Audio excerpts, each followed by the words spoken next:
I don't know why I agreed to do a military tour in the summertime. Oh, wow. Yeah. So it was literally 120 degrees, but out there, it's a different kind of heat. I'm very impressed by the men and women that serve, but how many men in here actually know how to use a spatula to get the balls off of your legs? Yeah? Okay, good. I'm the crazy one, that's why they put me last. Yeah, I can say the shit that you guys can't. And you guys fight on behalf of me being able to do that. Fuck yeah, yes! I'm gonna poop in your face. This is weird. It's just hot.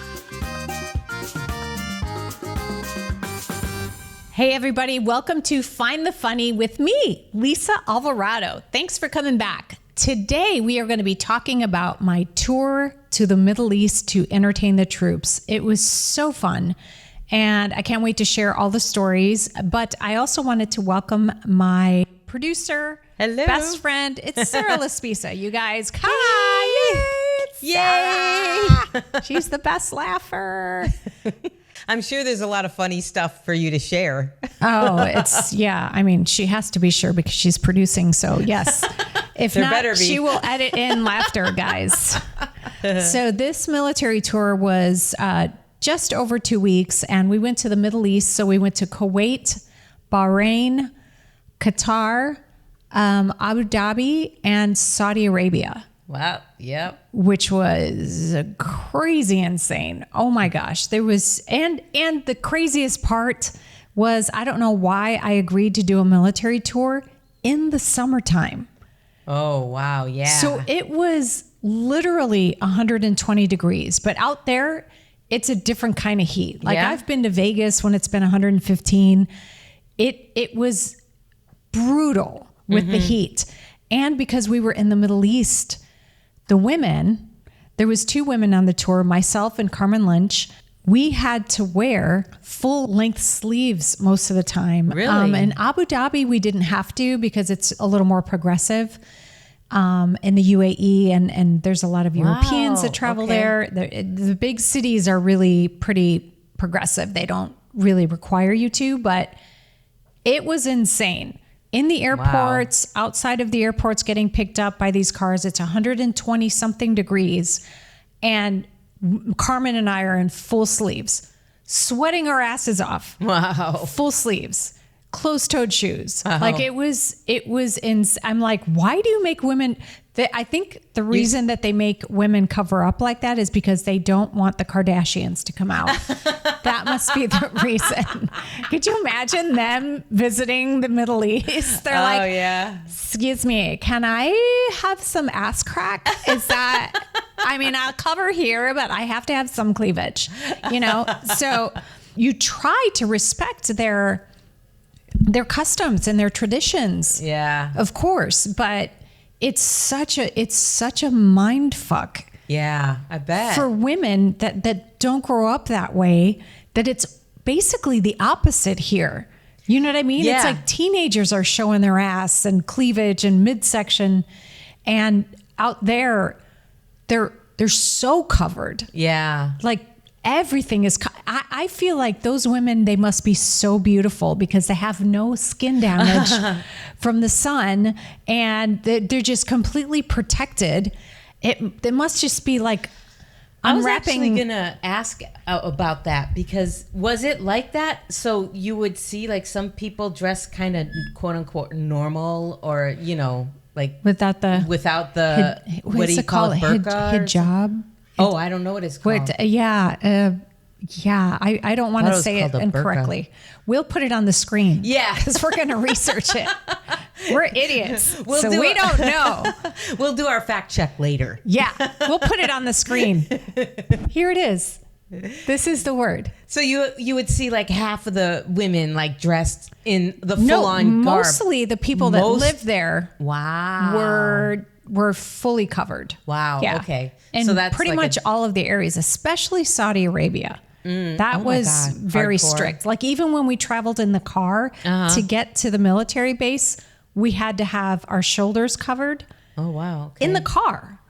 In the car? In the car. Wow. We That's had so to weird. be covered. Yeah. Which was so weird because Brian had his balls out the entire time. That would be Brian Kiley, my very good friend that also performed on the tour. And Patrick Keane. Oh, who can forget Patrick Keane? Oh, yeah. He's so freaking funny. We had a blast. So it was me, Brian Kiley, Carmen Lynch, and Patrick Keane.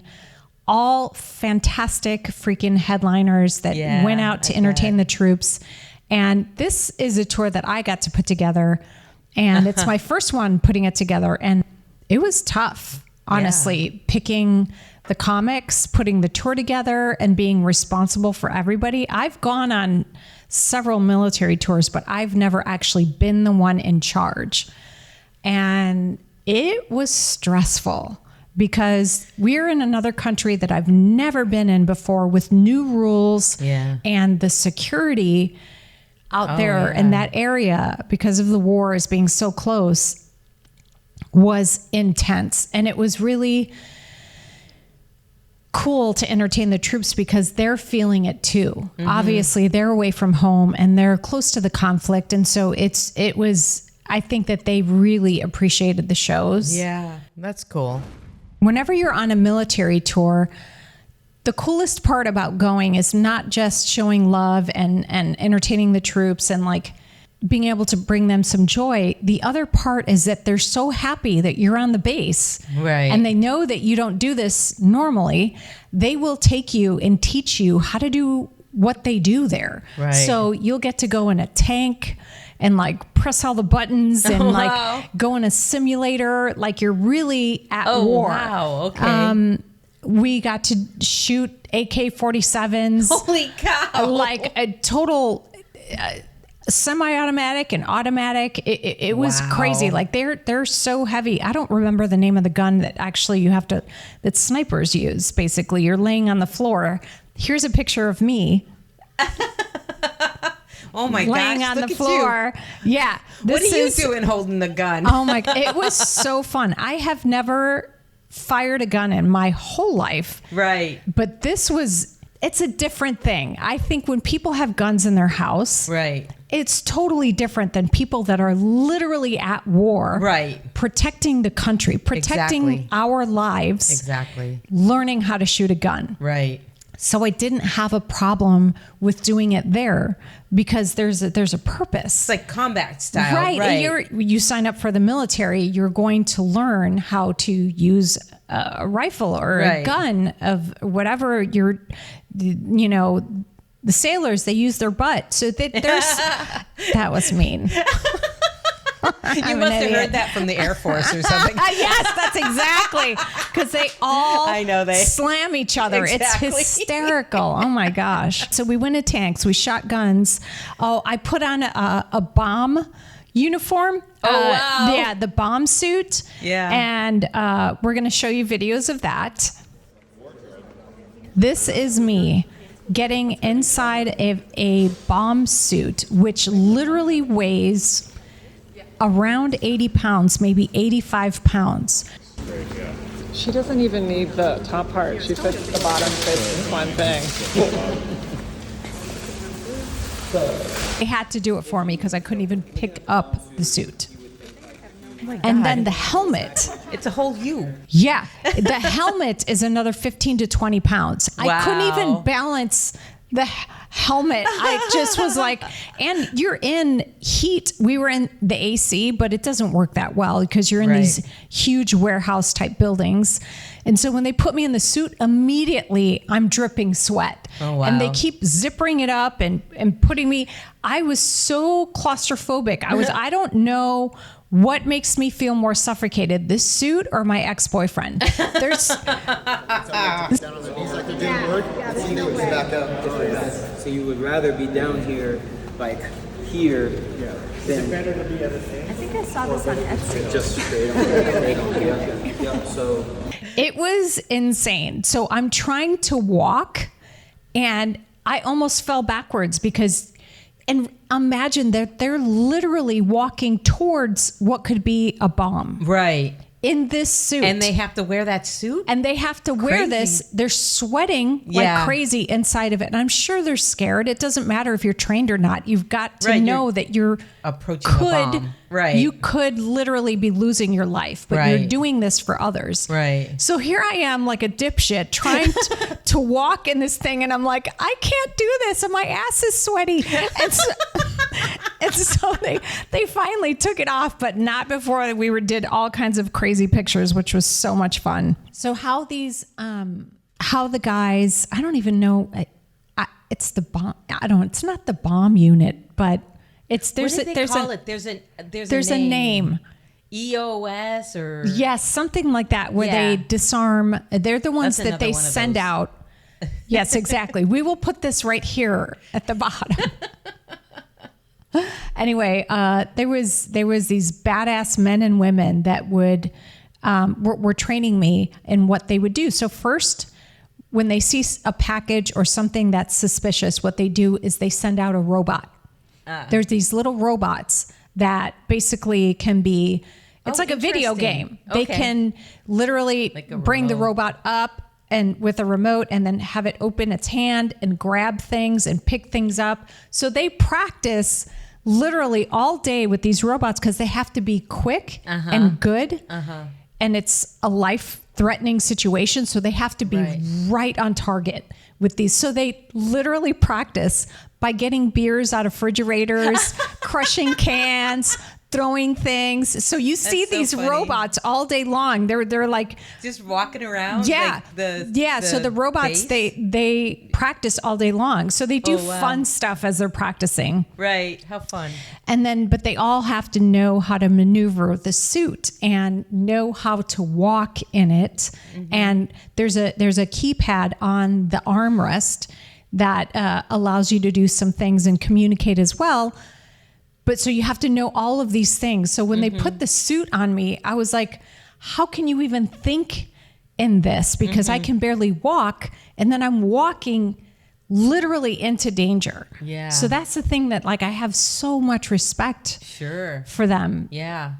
And they were all younger than me too. Right. That was the other thing. I think the higher ups, like the commanders and stuff, they were definitely, and a lot of them were in their 35 to 45 and a little older. But those are the guys that have been serving for so long, and they train the younger ones. But typically our shows were full of 20-year-olds, 25-year-olds, 27-year-old kids. Wow. They're kids. Yeah. And it was unbelievable. So many of the bases, it was mostly, it didn't matter if we went to an Army base, Air Force, Marines. It didn't matter. It was always about 12 dudes to one woman. Wow. Serving. And that was on the good side. So it was crazy because there's all these young, horny dudes on these bases. So as soon as that we must have been fun. Drove onto the base, I started ovulating. It was awesome. I don't even get a period. How is this happening? I rolled onto the base. There are so many hot men on this. I started ovulating immediately. I was like, you know what I'm saying, girl? I was like, who wants on? All right, good.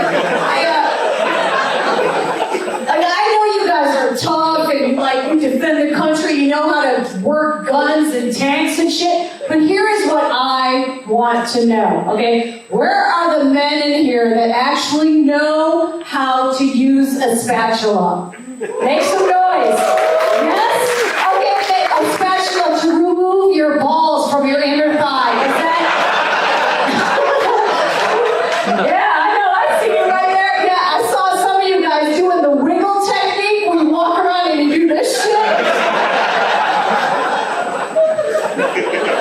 I do that too. I have the same problem. My clit was stuck to the side of my leg for 45 minutes.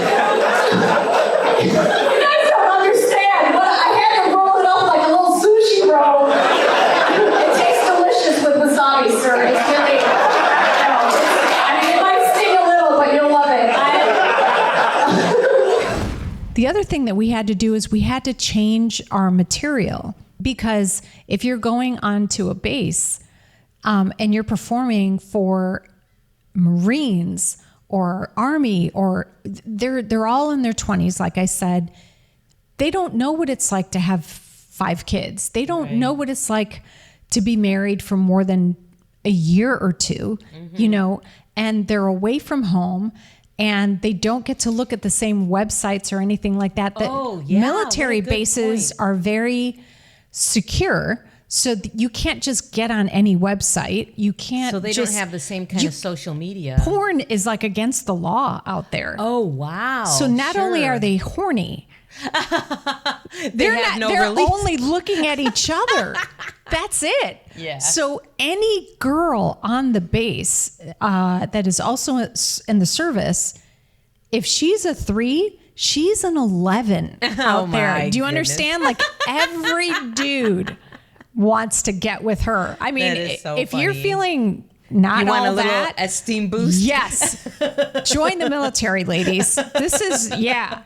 And I mean, a lot of the women that I met out there wanted to scissor it out, which I was gonna say we'll do that for my country. There's probably another a whole nother layer of horny. Oh yeah. There was a lot of stuff going on there. And but the women were just amazing. They were strong, and they were just their attitude was like just no bullshit, like just I was in such admiration of the ladies, just fucking holding it down out there. It was amazing. And they were so sweet and so appreciative to have us there. Mm-hmm. But many of them have never been to a comedy show. Oh, that really? was the weird part, because a lot of them enlisted either out of college or before college. So they're kids, because you have to be 21 to get into most comedy clubs because there's drinking. Right. They can see some things online, so I'm sure they can see some comedy. Right. But they've never been in a live audience. So for us, it was really... you had to teach them how to laugh? Yes. Yeah, like they're taught to be so respectful. Oh, yeah. That they were like sitting there and they're like, are we supposed to laugh? Right. You have to grab them and shake them. Right. And go, no. These dick jokes, they're for you. What? Yes, it's a comedy show. And it is a rated R show, you guys. So if you are easily offended, go ahead and get the fuck out, okay? 'Cause, yeah, my goal is definitely... Yes! Come on, you guys are fighting for our lives. Of course I'm going to tell you dick jokes. Are you kidding? I flew all the way from Los Angeles to show my butthole on stage. You guys, this is going to be so fun. This is the time you can be silly and unwind and laugh and not be traumatized by anything. Like, it's okay. That's why we're here. We're here to kind of break the monotony. Give you release, right? Yes, and allow you to laugh at the things that you see every day. Right. And heal you. Right. You know what I mean? Yeah. They're missing their families, birthdays, weddings, funerals, everything. Yeah. To serve their country. Yeah. There's a tension there, and there's also, I think, people missing home, and I think that there's maybe a small amount of fear that they'll be shipped off to war. Yeah. At any time. Because they have to be prepared for that. Exactly. Yeah, They're training for it all day long. It's almost like they want to, because they're like, okay, use me. Let me be used by my country. Let me do what I came here to do. Right. And so it's really wild when you walk into an audience type situation, especially when we were in Kuwait. We did 3 different bases in Kuwait, and you can't drink. It's a dry country. Oh, wow. So here are these kids. How do you unwind? I know. Even on your days off, how do you unwind? Even if you went to a place to go see a band play off the base, you can't drink. You can't, there's absolutely no drugs of any kind. But no drinking. Here's a random question about that then. So like, that's Kuwait, the country. But I just learned from you that the base is actually considered America? No. So what happens in these other countries is that there's different. So the service will have a part of a Kuwaiti base or one in Saudi Arabia. So it's a Saudi Arabia military base, but they will have a section of it that is for the Americans. Interesting. Right. For the military to operate out of that base based on, we do the same thing. In America, we have our American bases here, and then there will be a section for Kuwaiti army to be there. Interesting. We do the same thing. Okay. All the countries. Well, not all of them. I mean, some don't share. Right? Yeah, I was just going to say it's probably one of those. But countries that are friendly allies. countries, allies, they have a section. So one of the bases had Italians there. They had Americans there. They had other countries were there. Center. Yeah, it's wild. And then it's funny how some of them interact as well. So on one of the Kuwaiti bases, there was a lot of Americans there, but then there were a small portion of Italians there. And it was hysterical because they were like, all the Italians get the women. And we're pissed. Oh, wow. That's Which so was funny. so funny to me because still those stereotypes they're like all the Italian guys were like, hey baby, they were so smooth, and the American younger guys were like, wait a minute, it's our turn, like it was hysterical. So so you'll see a lot of different nationalities in a certain base. And then sometimes it is just American. Okay. So that's how it works. And this is stuff I'm learning about as well when I went there. Right, because I had no idea. It was so interesting to learn all of those things. So when we were doing these shows, it was hard to break through because a lot of them have never been to a comedy club, seen live comedy. And a lot of them, when they have entertainment, they have a lot of bands that come through or speakers but they hadn't seen stand-up comedy at that base, most of these bases that we went through, since before the pandemic. Oh, wow. So some of them have not ever seen a comedy show, and some of them hadn't seen one for years. The older guys, they hadn't seen one for years. And the other thing that happens on these bases is a lot of times they have to go out and serve for 3 to 6 months. So even if I went back in 4 weeks, a lot of the crowd would be different because they're training. They rotate them. They go to Saudi Arabia and they serve there for 3 to 6 months, sometimes longer depending on rank. And then you go back home. Or you go to a different base. So that's military families will tell you that they've moved around a lot. That's what that means. Yeah. Because they're training in different places. Yeah. And you can be stationed there longer depending on what your job is. So you were also saying like Kuwait was a dry country. That's why I asked about, because I was asking about, so that means the base is dry too? Oh, yeah. Yeah. They definitely have to respect whatever the country's. That's why we still had to wear sleeves. Right. As soon as we got onto the American part of the base, then we could wear you couldn't we didn't even have wear to tanks. have long sleeves. We could wear like a sleeve to here. T-shirt. Yeah. But you couldn't wear tanks or anything. No, there was only one base that would allow it, and I think it was Abu Dhabi. Okay. And it was crazy hot, but we did 2 shows that were actually outside. Oh, wow. Outside. And it was nighttime, but it was still like 105 degrees. It didn't matter that it was nighttime. So another thing that we had to do is try to make them feel comfortable in laughing. And then also we all tried to write material about what we saw there. That's me. That's my favorite thing to do. Yeah, I'm not going to be talking about being a mom. Right. Really, or raising a kid who's their age. Right. So you have to talk about stuff that they see every day. Right. And also try and relate or see it from your perspective, which I think they really loved. Right. Like we literally had to stay in tents on one of the bases. Wow. Tense. Outside. Look at me. Tense. Tense. Look at my hair and my makeup. Tense. Do you understand?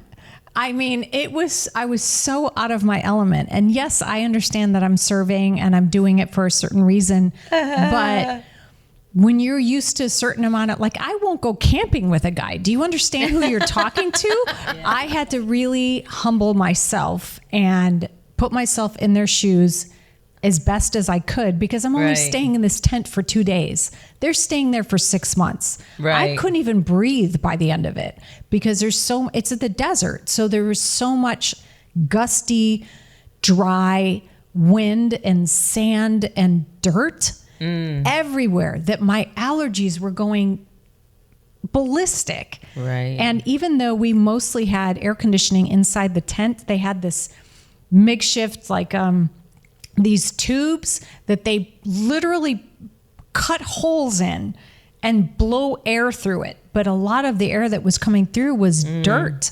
So everything in the room was plastered with dirt, and then you're sleeping in it. So by the end of the night, I lost my voice. So thank God I lost it basically when we were done with the show. Like, I had no voice left. And then we got on a plane and we went to the next city at 4:00 the next morning. So there's a lot of people like, oh, I can't wait to do a military tour.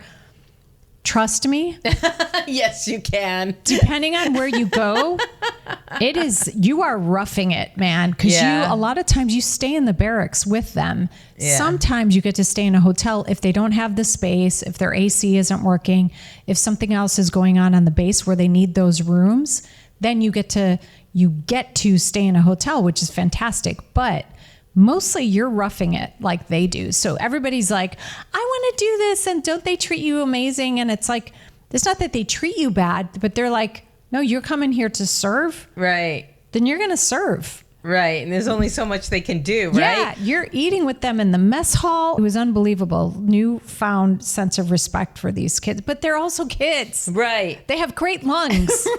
You know, they run every day. They train. They're in the gym. They're doing their skill set. They went through boot camp. Right.